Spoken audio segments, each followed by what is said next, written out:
Welcome to the Everyday Warrior podcast, where we talk free to break free.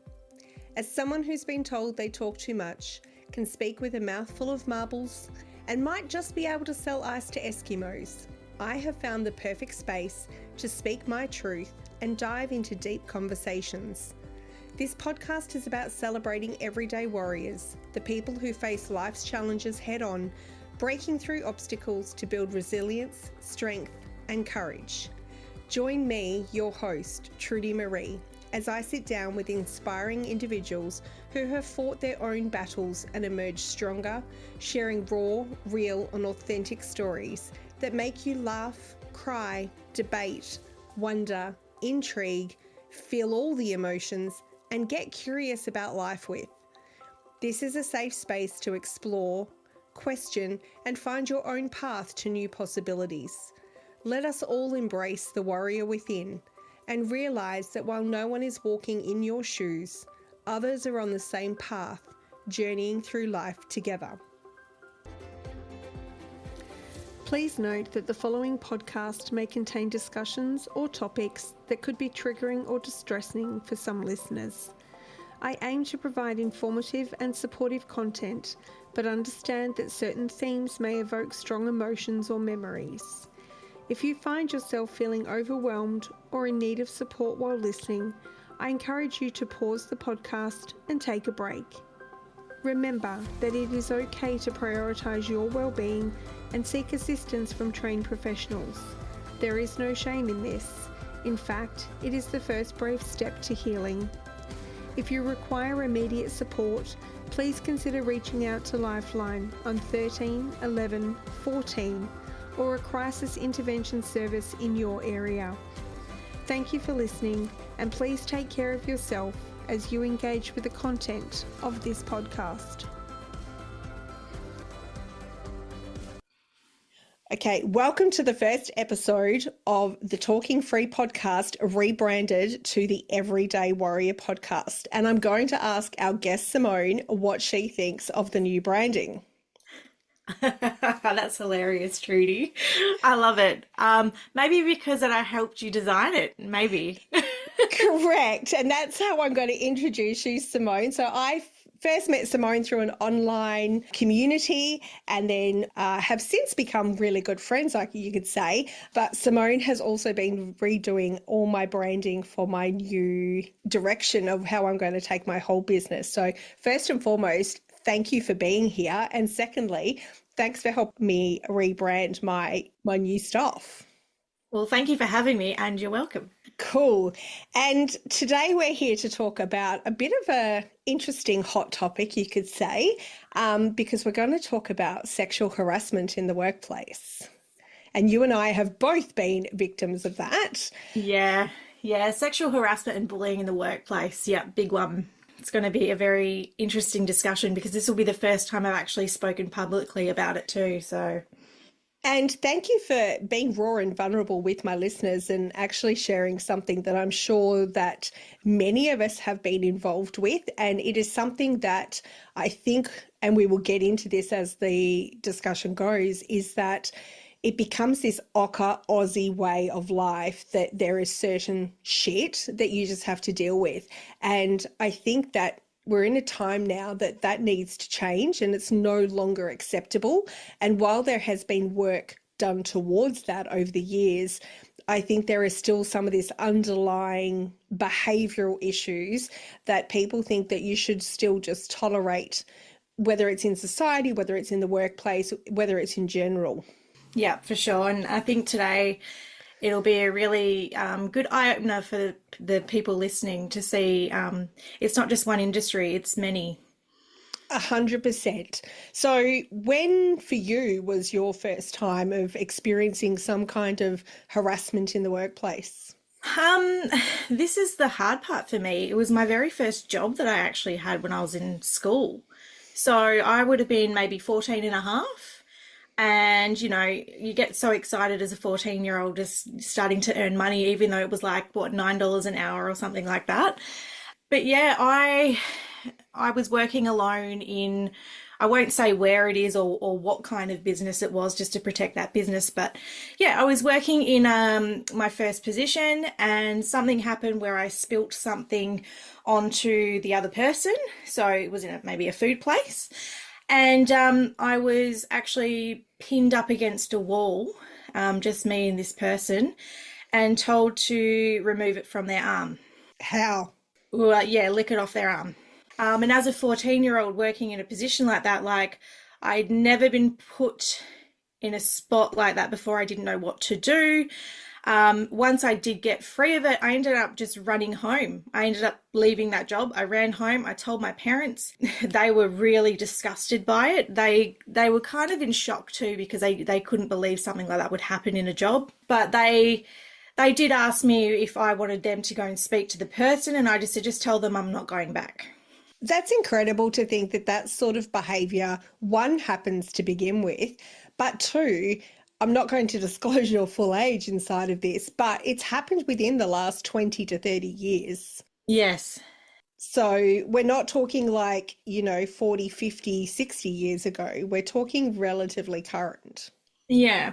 And I think the problem that we had too is, a couple years after that, my mum got me into grooming and deportment as a child, because she saw this very shy person who was just into like video games and very tomboyish. I was in the fishing club and stuff like that, not so much, dressing up all girly and things like that. So mum put me into grooming and deportment to help me come out of my shell.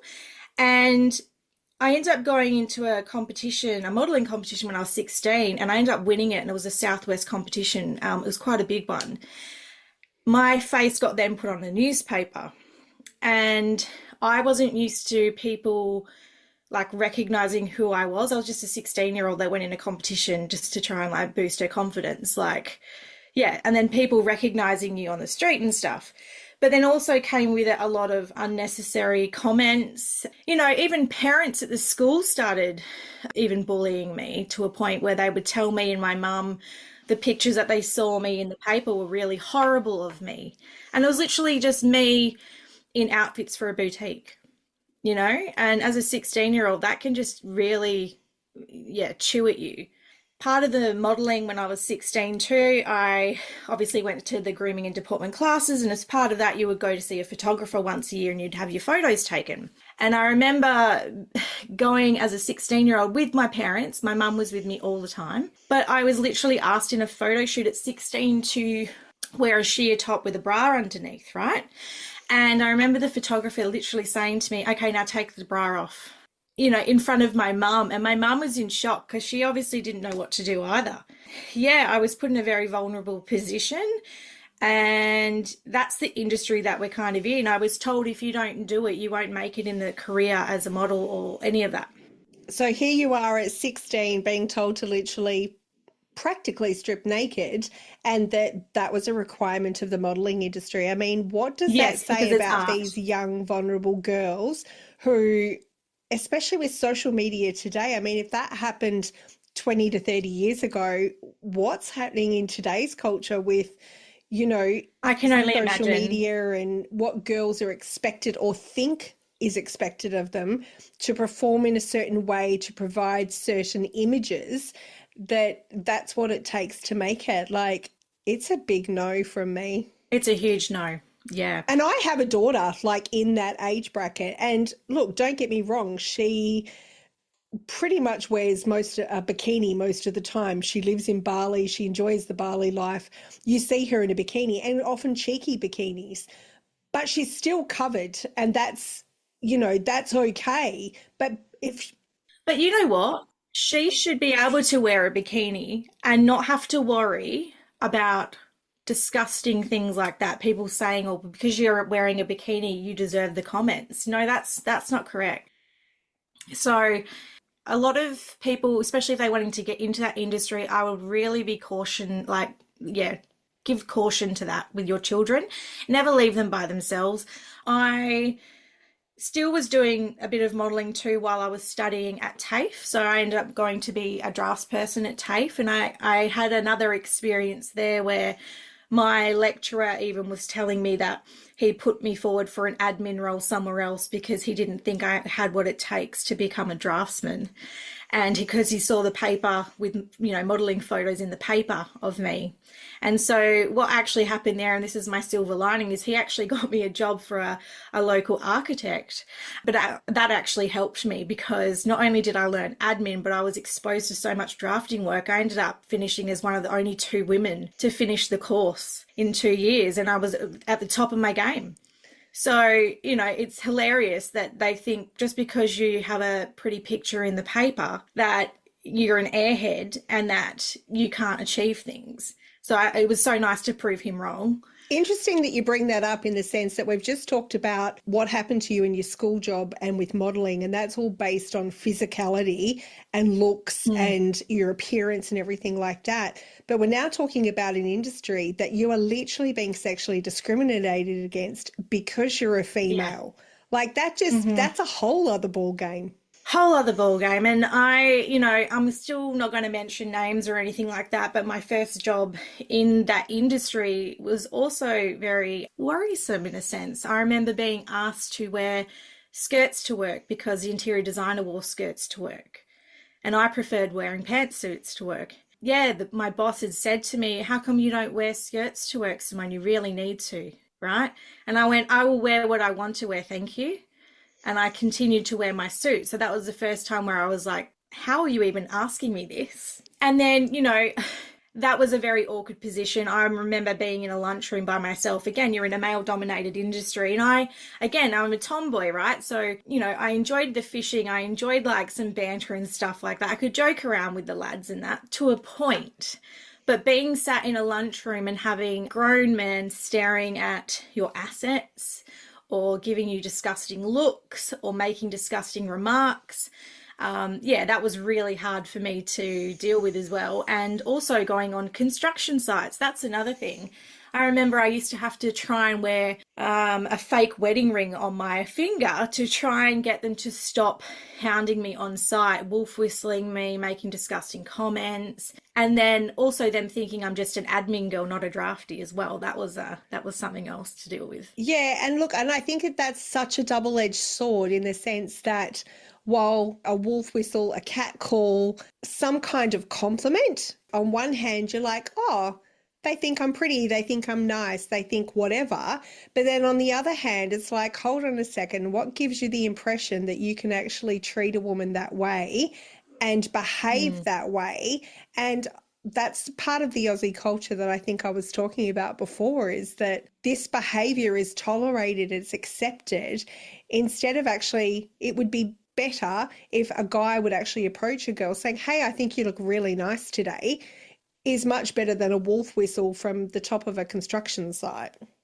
I think the most disrespectful thing on site that I experienced too was I was trying to have conversations about what needed to be done on site. And I remember one gentleman, one tradie, coming up to me and saying, sorry, I didn't hear anything you were saying. I was too busy looking at you.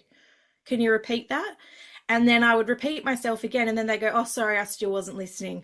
So it's super frustrating to have that kind of disrespect on a site as well. And don't get me wrong, there are some brilliant tradies out there who do not do this sort of stuff too. I've experienced both, but a lot of my experience has been, challenging or negative. Yeah, and it's amazing to think that, in this modern day and age, that sort of stuff still happens. I mean, as a police officer, I never really experienced the sexual harassment kind of thing. I mean, there were various conversations where I would actually, like you, grew up in a country town, grew up in a town where there were, skimpies at the local bar and hookers on the local corner, that you tolerate a certain level of behaviour. And then when people, or banter, and then when people cross the line, you have to be willing to stand up and say, hold on a second, you've just crossed the line and that's not appropriate. And I did have to do that to a number of colleagues within the agency. But like you, my first job not working for my parents, I also experienced sexual harassment with a manager at a department store that I worked at. And I look back now and I think to myself, I was 16, 17, this older guy starts making comments about how you look and how you work and what you're doing. And you start to feel like, oh, okay, I feel guilt about myself. And then it just gets to that point where it's icky and creepy and not warranted. And you got to put a stop to it. And I remember having a conversation with him going, no, you've just crossed the line. Do not speak to me that way. Do not treat me that way, or I'll report you. Yeah. And it's hard because when I have spoken up in, the drafting industry or the building industry before, I get classes, oh, you're just super sensitive or princess, or, instead of being assertive or seen as assertive and just saying, hey, this is my boundary, I don't want you to treat me like that, you're then thrown another dagger. Do you know what I mean? And it's like, oh, you're the problem, you're the problem, you're the problem. Yeah, it's gaslighting. So, it's ridiculous. Yeah, 100%. Yeah. Yeah. So did that continue on? Because I know you entered the corporate field after your drafting days. So did you have any issues within the corporate field, or did things get better? I had to take a sidestep because of the global financial crisis. So I got out of drafting because of that. And I thought I would go to a job that it would be less stressful. In the drafting field, I found that I was, my body didn't lie. Your energy doesn't lie. And when I was in that industry, I remember walking home from work one day and literally having like a panic attack and a blackout at my car. And that's because my body was saying, this isn't for you. And I thought, okay, let's do a whole new start. I went into a completely different field, which I will not mention where. But yeah, it kind of began when I first started there. Like, I climbed the ranks pretty fast. I did do shift work, so that's as far as I'll go. So on shift, it would be 12-hour days, predominantly male colleagues. Okay, there were a few women, and I found, after a few years of climbing the ranks, I switched into a different department within the same room, and banter just changed. I remember, without going into too much detail, being shown really disgusting photos, sexual photos from boys' weekends out, or things that really shouldn't have been shared. Yeah, a lot of other things did happen there. I don't want to talk too much about the ins and outs of all the little details, but yeah, it did get worse, especially when I got engaged. Wow. So it flipped a switch when I got engaged. Yeah, and to think that most big corporations, like I know WA Police had it, but there are strict policies around sexual discrimination and sexual harassment in the workplace and what can and can't be done. And so to think that that type of behavior, that somebody needs to have a rule in place, but then people still break the rules, people still go above and beyond. And it's like, oh, but we're just joking. The minute somebody feels uncomfortable, then you've crossed a line and you've actually entered that sexual harassment guidelines. And I think that people don't fully get that. Like, they do the training like as a tick and flick that they have to do every year, and I know the rules, cross it off, don't care, but they don't actually take into account that, one, what actually complies to be sexual harassment and what you should or shouldn't do, but two, that if you actually allow somebody else to do said acts in front of you, then you're complicit in the actual offence as well. And if people actually kind of really paid attention to, when they sign on that dotted line, what they're obliging to under that policy, then there would be less and less of that type of behaviour. And see, there was policies like that at this place, and I did get to a point, and I did bring it up to a manager that was above me, and it was an interesting way of dealing with it. I actually got sent to a resilience course for women when I brought it up to management. I'm sorry. Gaslighting again. Like, if it's not the harassment, it's the gaslighting from a female side of things, going, well, you just need to learn to toughen up, princess. Go learn some resilience, suck it up. Yeah, you'll be right. You'll be right. It's just so that wrong. Kind of mentality. 100%, but what they didn't realize is that resilience course actually gave me some really great tools. And so the next few years, when things just didn't stop, I started implementing the tools, and I stood up for myself and put in a formal complaint with a few things as well. And with that, that's a whole other a whole other thing to deal with too. The lack of support when you go through something like that mentally can break you. Absolutely can break I you. totally get it because I'm in the position I'm in now because I never made one of those formal complaints. Like Yeah. most people know my story of having, being medically retired from WA police due to PTSD, Hmm. part of which was the operational side of things, bullying and harassment related. But Mm, they broke me to the point where I didn't have the courage and the foresight to actually mm. make formal complaints. And those people are still in the job, some of them promoted, and Yeah. they get away with it. And that's just what happens is people either one, just like me, don't have the ability to make that formal complaint because of Mm. what's going on, but then like you make the formal complaint and then it goes nowhere anyway. So you think, well, why did I bother? I know. So for me to even get to that point, I'll give it a little bit of context. So that year I was under quite a bit of stress as well. Planning a wedding, moving house, those two things are stressful in itself. But then to also be dealing with the type of harassment at work on a daily basis, that just added to it. And I got to a point where I ended up in hospital, and I just realized in that moment, if I don't make a change, this could end me. This could potentially end me if I don't do something about it. And I just thought to myself, no job is worth this. And I didn't have an intention of, again, laid back country girl. You don't want to rock the boat. You don't want to get people in trouble. You just want the behavior to stop. And I tried to have these conversations with people, but it just was going on deaf ears. And so I felt like I had no other choice but to put a formal grievance in. That process was only meant to take a couple of weeks and ended up taking a few months. And not once was I asked if I was okay. I was treated even worse during that time by the colleagues, and they actually discussed a lot of, I'm assuming discussed a lot of these things that were in the grievance with people in the workplace, because I was getting other people in other departments starting to harass me. And to the point where they wouldn't even say good morning back to me if I said good morning to them walking in the hallways. And that's very isolating when you're turning up to work and you say good morning to somebody and they walk past you like you don't exist, but every single day. Can totally relate to that because that was my final station with WA Police, like, or the final two stations actually, that I experienced that kind of behavior. So I totally get where you're coming from. Yeah, and it's an awful feeling, isn't it? 100%. Your energy is just drained because you feel like you don't matter. And it doesn't matter what you do, what you say. You're Yeah. like, what have I done?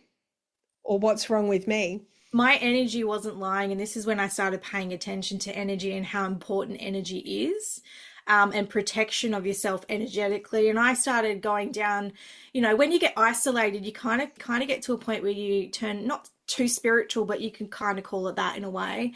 I went down the line of learning about sound healing and Reiki and feng shui. How do our environments impact our energy? Or is there anything I can do to help strengthen my energy when I'm going into this place? Because it just felt like I needed some armor going in there. And those modalities got me through. And when the grievance finally was finalized, I still remember being called into an office by the big boss. And I'll mention this, I'm happy to mention this. HR person was there. I was told I couldn't have a diary on my desk anymore because it was intimidating the other people in my office. Why? Now, as you would know, I had notes in there like if something should happen, like I got to a point because the resilience course taught me to take notes. I shouldn't have been at a point where I needed it. And this person told me I could not have this diary on my desk. And I remember HR just grabbing their wrist going, she can keep the diary, but, be aware you're intimidating people. And I'm like, what is this? I'm in a room by myself with two people who are then intimidating me for having a diary. It was crazy, beyond crazy. In the end, I went through the grievance. I didn't get I did get an apology letter. So I do have that. But all the people that were in that grievance pretty much got promoted. It's funny how that happens, Yeah, isn't it? They promote the people that yeah, cause the problems so they don't have to deal with them yeah. personally. And don't get me wrong, they were great at their job, right? But you don't put people in management positions who can't deal with people, right? They might be great at their job, but you need to have people skills too, and that you need to look after your staff.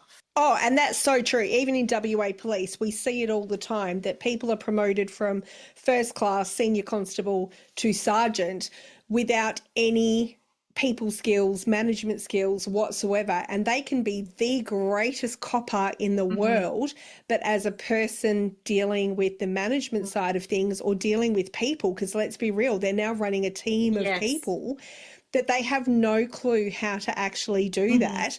And I remember, like, before I became a police officer, I had 20 years experience in management, managing people, training people. And I remember saying to a sergeant, a newly promoted sergeant, and I actually asked him, I said, can I talk to you not as a sergeant probationary officer? Can I talk to you just as a man and woman, like colleague to colleague? And I said to him, like, I have 20 years management experience. I suggest you go learn some management experience because right now you are not treating me in a way that is acceptable under that kind of thing, and the way you're treating the team and what you're doing with the team. And that had come about from a bullying situation. And I was just like, no, this is not how you handle this. This is It's crazy. like inappropriate. But I totally get what you're saying. And you know what? From that moment, I realized like they needed to have, because all the managers that were in that department that I was in were all male. There was not one female manager. And so I made it my mission to become one of the first female managers. So I actually went to study management at AIM and got my qualifications, advanced diploma in that. And I ended up leaving that department and going back to the department I started with. And from there, I got to sit into management roles and I thrived. And then I actually got to be in charge of like the whole state at one point, which was really cool. So I was one of the first women to sit in the seat, which was amazing. And then I got pregnant with my daughter. And so, you know, there's a whole other thing, you know, you have a baby. And if I hadn't gone through all my resilience training, even with that, and learning all my techniques to cope, I probably wouldn't have got through her birth either, because she's had a difficult birth, but we won't get into that today. There was a lot going on. And what I remember vividly about that job, even after I came back from maternity leave and I did like shifts and stuff like that. Well, actually, before I went on maternity leave, I had a manager, a male manager, pull my hair on night shift and think that that was okay. And that will stick with me forever. And I just was like, I'm never going to put myself in a position where that can happen to me again. And I stood up for myself and I actually had words with that person. And, you know, I could have gone down a formal grievance. But after discussing it with him, I realized he made a really terrible decision. And I think that really was a pivot point for him. And again, I wasn't about getting people fired. I wasn't about any of that stuff. I wanted the behavior to change, me treated like an equal. That is all I wanted. Yeah, and that's sometimes all that's required is the behavior to stop or the behavior to change. We're not here to make people right or wrong. We're not here to have people lose their jobs. It's about, this is a level of behavior that's tolerated. And if you cross that line, then there will be consequences of that. And as human beings, we should be able to say, like, here's my boundary, don't cross it.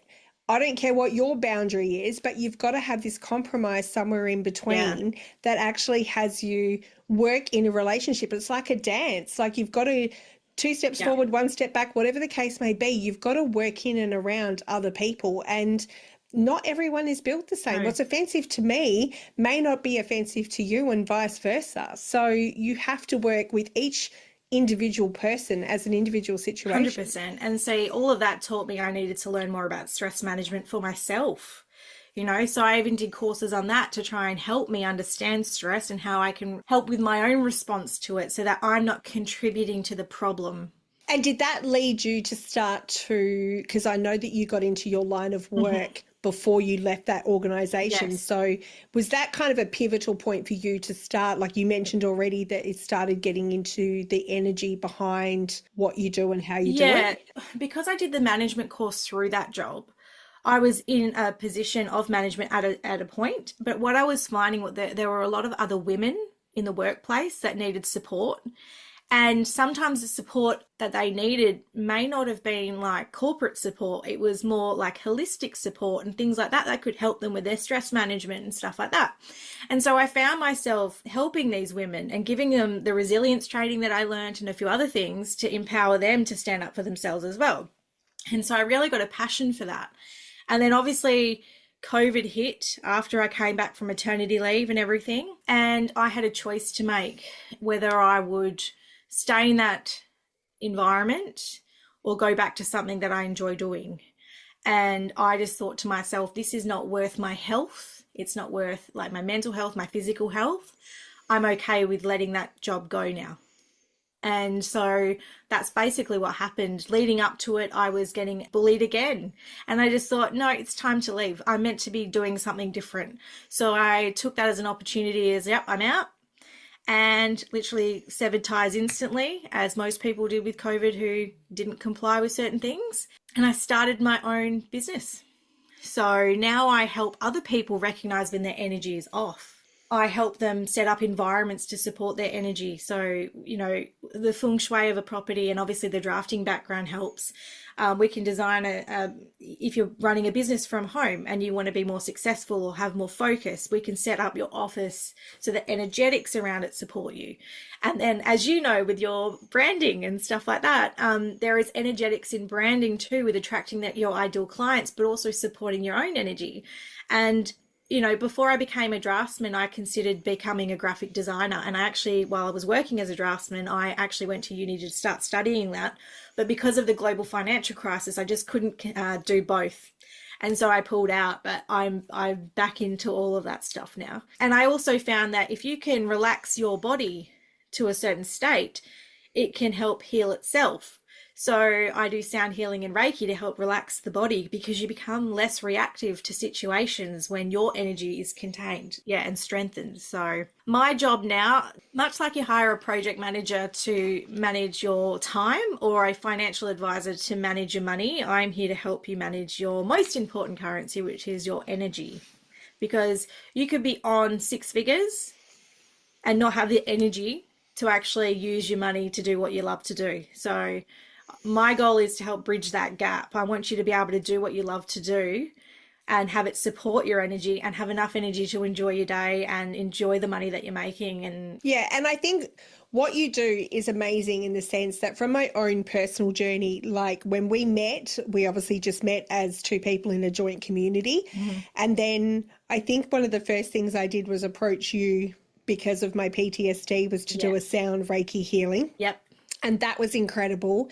And then I actually attended one of your Feng Shui workshops with the combined artist workshop.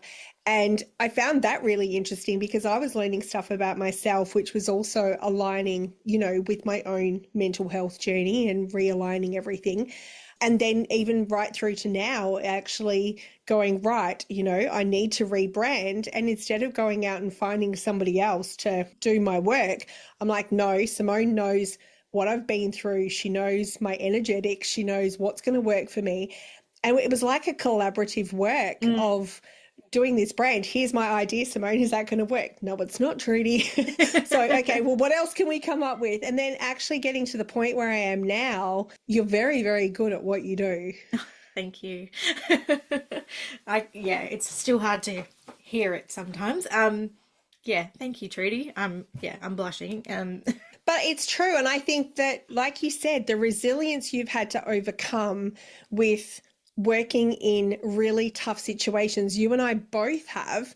And I think that's the decision, or that's probably a lesson for a lot of people, or, you know, a highlight is that we can either sit and dwell on it and allow the behavior to continue, or we can just leave that job and go elsewhere and allow it to continue on somewhere else, which you obviously experienced as well. And until you can set those boundaries, have the resilience and courage to stand up for yourself and go, no, enough's enough. This is where the line is drawn, so that you actually get to live your life and your purpose in a way that actually aligns with you, and not allow these people to continue the behavior that they actually do. Yeah, there's like no power over me anymore when it comes to that industry now. Like, I'm still very grateful for everything I went through, as horrible as it was, because it's actually made me who I am now. And it wouldn't have thrown me back on the correct path. So, for anyone else out there listening to, if you're going through the thick of it, you can change. You can make a change. You can get out of it, whatever it is. And if you're not sure what path you need to go on, just get your body in the most relaxed state possible, and it'll come to you. Like it will just happen. Yeah, totally agree. And I think that it's a reminder to honor ourselves and our own energy spaces, and that we don't have Mm-hmm. to put up with unruly behavior from No. anybody in our lives, whether that's family, friends, colleagues, business associates, Mm-hmm. networks, like wherever it is. And it doesn't matter how much authority, because obviously when it comes like, here's me putting my police cap back on, I don't think it'll ever Mm-hmm. 100% leave me. That'll never leave you. That's part of you, Trudy, It forever. is, but is to go that people in areas of authority that can commit this type of behavior are actually breaking the law more than if it was just a same colleague, Hmm. because you can't have power. It's like Hmm. teachers or lecturers over students, or managers over, like, younger Hmm. youthful colleagues or lower department colleagues. You can't do that type of behavior. And I think as a whole, men and women alike, that we all have to say, like, enough is enough, no is no, Hmm. and that type of behavior just won't be tolerated in the workplace anymore. No. And that's the thing. For anyone going through it, you can stand up for yourself. You're allowed to stand up for yourself. And what is for you will not go past you. So if that job is for you, you'll still be there. If it's not for you, something else will be. And it's not worth your health in the long run, or your energy, right? So don't give things energy if you don't have to, and if it doesn't bring you joy. Yeah, I like that 100%. And I like what you said too about the fact that if it's not like for you, then it's not meant to be. But if it's for you, the actions Yes, that you take will actually make your current situation better, as opposed to make it worse. 100%. And if it is making it worse, then it's your Hmm. time that, like, get out. It's not for It's you. it's not for you. Yeah. Get out. Get out. Yeah, you have the Yeah. choice to get And out. Yeah. it brings a sense of peace with me, because I know that, as much as I loved my career as a police officer, energetically, it wasn't aligned. And as much as I've been Hmm. through what I've been through in the last couple of years, it's for the better. It had to happen to get me to where I 100%. am now. And it's all Yeah. energetics. 100%. And I mean, it would have felt awful going through all of that, but again, it's made you who you are, and now it's given you, the fuel behind you that you needed to actually stand on your own 2 feet and go, this is me, this is Trudy, this is what I'm doing, and no one's going to stop me from doing Yeah. it. And for people to contact you, because you obviously have two branches of your business, which in some ways are kind of aligned, but you have the Mm. holistic services that you offer, and then you also have the Mhm. corporate services that you offer. So where do people find you? So you can find me on Instagram. I'm at contemporary chi, or contemporary underscore chi. I'm on my website, which is www.contemporarychi.com. I'm on LinkedIn, and I'm on Facebook. So yeah, you can find me on there. I have many different, well, people like to call it a multi-potentialite. I think I've heard that It's a new before. one. So you can go and look up the TED Talk for that. It's amazing. But yeah, you don't have to just be good at one thing. You can be good at multiple things. And I like to blend the holistic and the design services together, because I find that generally most people need more than one thing. But I have split it into two. It's not woo woo, guys. I do have feng shui, sound healing, Reiki, some guidance readings, and things like that for my holistic services and Chinese astrology. But then I also have, design concepts. If you're designing a house, I can help with colors. I can help you with planning the flow, furniture layouts, things like that. So yeah, there's a multitude of different things that I offer, but yeah, go check out the website and see if there's And anything you've that just changed resonates. your Instagram site too to what they now call an interest site, which is a static page. Yes. Yeah, so as part of my design services, I do the branding, obviously, that Trudy's got. And as a busy mum, It's really hard to just constantly keep posting every day. I know that a lot of people who run businesses with kids can probably resonate.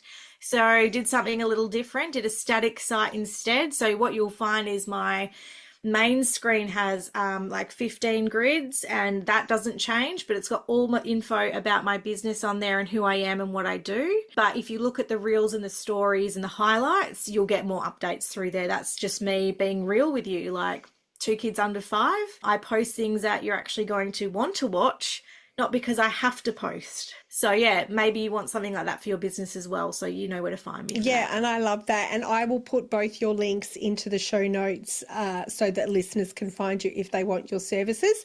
And hey guys, if you love my new branding, then Simone's the one who did it all, so reach out to her. But I always finish my podcasts by firstly saying thank you so much for being so raw and honest and vulnerable in your sharing, and especially your story, because it's not one that you share readily. So thank you. Thanks for having me, Trudy. Honestly, it's been nice to actually discuss it finally, and what a beautiful platform to start it on. So thank you so much for having me. You're welcome. And I always finish by asking, what are you grateful for today? The most thing I'm grateful for, my kids. My kids have made me who I am, and I want them to see that their mum is thriving, doing what she loves. Yeah, so yeah, my kids are my everything. Thank you for tuning in to the Everyday Warriors podcast. If you have an idea for a future episode or a story you'd like to share yourself, then please message me, as I am always up for real, raw, and authentic conversations with other everyday warriors. If you love what you are hearing, please be sure to subscribe and hear all the latest episodes, and spread word to your family, friends, and colleagues so they can listen in too. If you are sharing on social media, please be sure to tag me at _Trudy _Marie_ so I can personally acknowledge you. I am always open to comment about how these episodes have resonated with you, the listener. It would also mean the world to me if you were to leave a 5-star review to ensure that the Everyday Warrior podcast is heard by more listeners around the world. And remember, lead with love as you live this one wild and precious life.